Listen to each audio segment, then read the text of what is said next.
നമസ്കാരം. Sabarimala സ്വർണ്ണക്കൊള്ളയിലെ enforcement directorate പരിശോധനകൾ നിർണായക ഘട്ടത്തിലേക്ക്. അതിനിടെ മുരാരി ബാബുവിന്റെ സ്വത്തിൽ ആദായ നികുതി വകുപ്പും പ്രാഥമിക അന്വേഷണം ആരംഭിച്ചു. സാധാരണ കുടുംബത്തിൽ ജനിച്ച് പിന്നീട് ധനികനായ NSSകാരനാണ് മുരാരി ബാബു. തിരുവിതാംകൂർ ദേവസ്വം ബോർഡിൽ പിൻവാതിൽ നിയമനം നേടിയാണ് ഡെപ്യൂട്ടി കമ്മീഷണർ പദവി വരെ എത്തിയത്. ഇയാളുടെ വീട് തേക്ക് കൊട്ടാരമാണെന്ന് റിപ്പോർട്ടുകൾ പുറത്തു വന്നു. ഈ സാഹചര്യത്തിലാണ് ആദായ നികുതി പരിശോധന. ഇതിനൊപ്പം EDയും അന്വേഷണങ്ങളിലേക്ക് കടക്കും. മുരാരി ബാബുവിന്റെ വളർച്ച കഥ മറുനാടൻ നേരത്തെ റിപ്പോർട്ട് ചെയ്തിരുന്നു. NSS നേതൃത്വവും മുരാരി ബാബുവിന്റെ ഇടപാടുകൾ ദുരൂഹമാണെന്ന് കണ്ടെത്തിയിട്ടുണ്ട്. പെരുന്നാൾ കരയോഗം വൈസ് പ്രസിഡന്റായി മുരാരി ബാബു എത്തുന്നത് അടുത്ത കാലത്താണ്. ആദ്യം ഒരിക്കൽ മത്സരിച്ചുവെങ്കിലും തോറ്റു. അതിനുശേഷം സമവായത്തിലൂടെ തിരഞ്ഞെടുപ്പ് നടന്ന സമയം പദവിയിലേക്ക് എത്തി. ശബരിമല സ്ത്രീ പ്രവേശന വിവാദ സമയത്ത് ശബരിമലയിൽ അഡ്മിനിസ്ട്രേറ്റീവ് ഓഫീസറായിരുന്നു മുരാരി ബാബു. ഈ സമയത്താണ് പെരുന്നയിലെ NSS ആസ്ഥാനവുമായി അടുത്തത്. ശബരിമലയിൽ സ്ത്രീകളെ കയറാൻ അനുവദിക്കാത്തത് താനാണെന്ന സന്ദേശം പോലും NSSലെ പ്രധാനിക്ക് മുരാരി ബാബു നൽകി.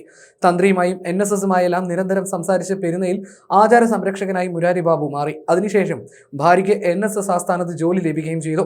ഈ സമയത്താണ് പെരുന്നയിലെ വീട് നിർമ്മാണവും നടന്നത്. എല്ലാം പുറത്തേക്ക് കൊണ്ടുവന്നത് ശബരിമലയിലെ സ്വർണ്ണക്കൊള്ള കേസാണ്. അല്ലാത്തപക്ഷം ദേവസ്വം ബോർഡിന്റെ ഭാവി പ്രസിഡന്റായി മുരാരി ബാബു മാറുമായിരുന്നു. ഈ കരുനീക്കമാണ് ശബരിമല സ്വർണ്ണപ്പാളി കേസിൽ തകർന്നത്. NSSുമായി അടുത്ത ബന്ധം മുരാരി ബാബുവിനുണ്ട്. NSS മുൻ പ്രസിഡന്റും മുൻ മന്ത്രിയുമായിരുന്ന N ഭാസ്കരൻ നായരുടെ ആശീർവാദത്തിലാണ് മുരാരി ബാബു ദേവസ്വം ബോർഡിലെത്തുന്നത്.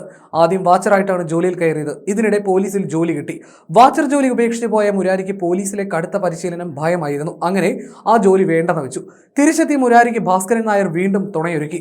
ഭാസ്കരൻ നായരുടെ ഗുമസ്തനായിരുന്നു മുരാരി ബാബുവിന്റെ കൊച്ചച്ഛൻ. മുരാരി ബാബുവിന്റെ അച്ഛന് പെരുന്നയിൽ ചെറിയ പലചരക്ക് കടയായിരുന്നു. ഇതിനൊപ്പം പച്ചക്കറി കച്ചവടം.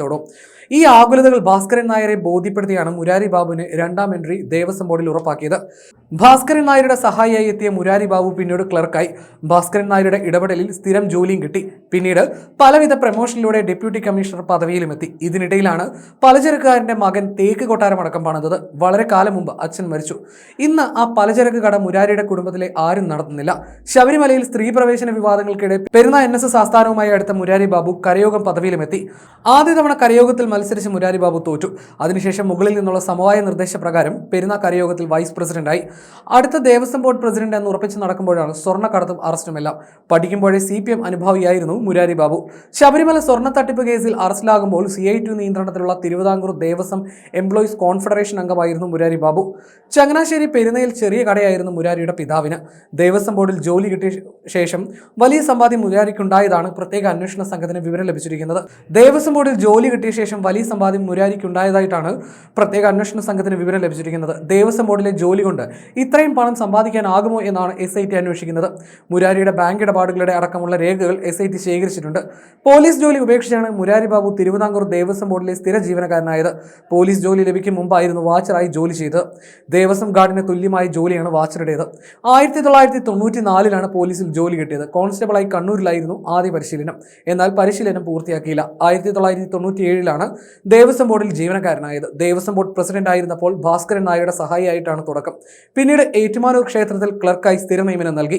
വൈക്കം, ഏറ്റുമാനൂർ, തിരുനക്കര എന്നിവിടങ്ങളിലെ ഉത്സവങ്ങൾക്ക് സ്പെഷ്യൽ ഓഫീസർ തസ്തികയിൽ സേവനമനുഷ്ഠിച്ചു.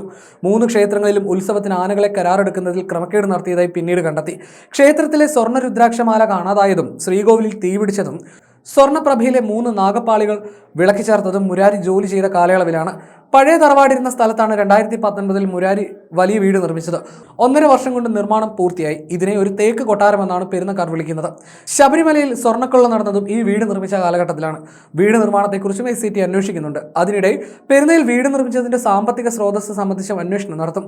പെരുന്നയിൽ 2 നിലകളുള്ള വലിയ വീട് 2019 ശേഷമാണ് പണിതത്. 1.5 വർഷം കൊണ്ട് പണി തീർത്തു. ഇതേ കാലയളവിൽ സ്വർണ്ണക്കൊള്ളയും നടന്നു. ശബരിമല സ്വർണ്ണ കവർച്ച സംഭവത്തിൽ ഗുരുതര വീഴ്ചകളാണ് 2019 സന്നിധാനം അഡ്മിനിസ്ട്രേറ്റീവ് ഓഫീസറായിരുന്ന മുരാരിക്കെതിരെ വിജിലൻസ് കണ്ടെത്തിയത്. ഈ കണ്ടെത്തലുകളെല്ലാം ആദായ നികുതി വകുപ്പും പരിശോധനകൾക്ക് വിധേയമാക്കിയിട്ടുണ്ട്.